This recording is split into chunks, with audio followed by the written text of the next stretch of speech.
টাকা লাগবে না, বাড়ি লাগবে না, কিচ্ছু লাগবে না, এক বেলা খাইয়া লেখাপড়া করো, চরিত্র আর আদর্শ ঠিক করে দাঁড়াও, 2 হাতে টাকা নিবা, খাওয়ার লোক থাকবে না, এক সময় দেখবো কিসের টাকার পেছনে দৌড়াবো।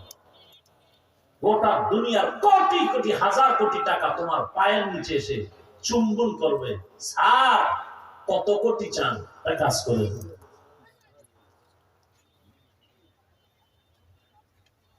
সেই সম্মানের জায়গায় আল্লাহ নিতে সময় লাগে।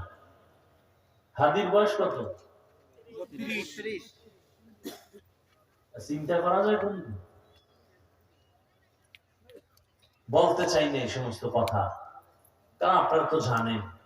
এরপর তো কানে ঘুষ নেই, 5 ওয়াক্ত নামাজ পড়তো না, কোরআনের হাফেজ। ওর স্ত্রী লাশ দেখতে আসছে, একটা সাংবাদিক একটা ফটো নিতে পারেনি। অন্যদের বউরা তো লাইভে আসতো 13 বার। হাদি কি আমাদের লাইনের? বলতে গেলে তো না, তুঙ্গ লাইনে। তার বউ আর তোমরা ডানা কাটা বড়ির পিছিয়ে দৌড়াও যে তোর বাপ মা 14 গোষ্ঠীতে জবাই করে এরপরে ফকির বানায় এরপরে যাবো। আল্লাহ হেদায়েত দান করুন। আমিন। আহা, এই কথাগুলো কেউ বলবে না, আর তুমি শুনবাও না, বলবে কেন? কোন ভূতে পাইছে যে আমারটা তুমি শুনো? আল্লাহ। আর মানবা যে তার তো গ্যারান্টি নেই।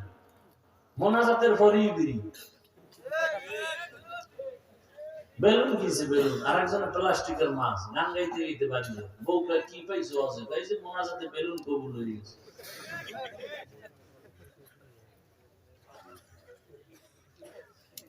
আপনাদের কষ্ট হলে বলেন, আমি মোনাজাত দিয়ে দিই। আমার অনেক কষ্ট হয়, শুধু আপনাদের ভালোবাসায় কথা বলতেছি।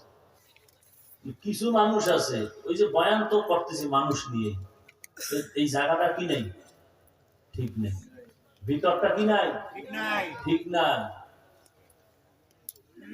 এই জন্য গরম হয়ে গেছে শরীর, এখন আর বসা যাবে না। ইবলিস অপেক্ষায় আছে বাইরে, তাড়াতাড়ি আসো। আর কত? এই পুরানো অজিত। ইয়া আইয়ুহাল্লাযীনা আমানু তাকুল্লাহা হাক্কা তুকাতিহি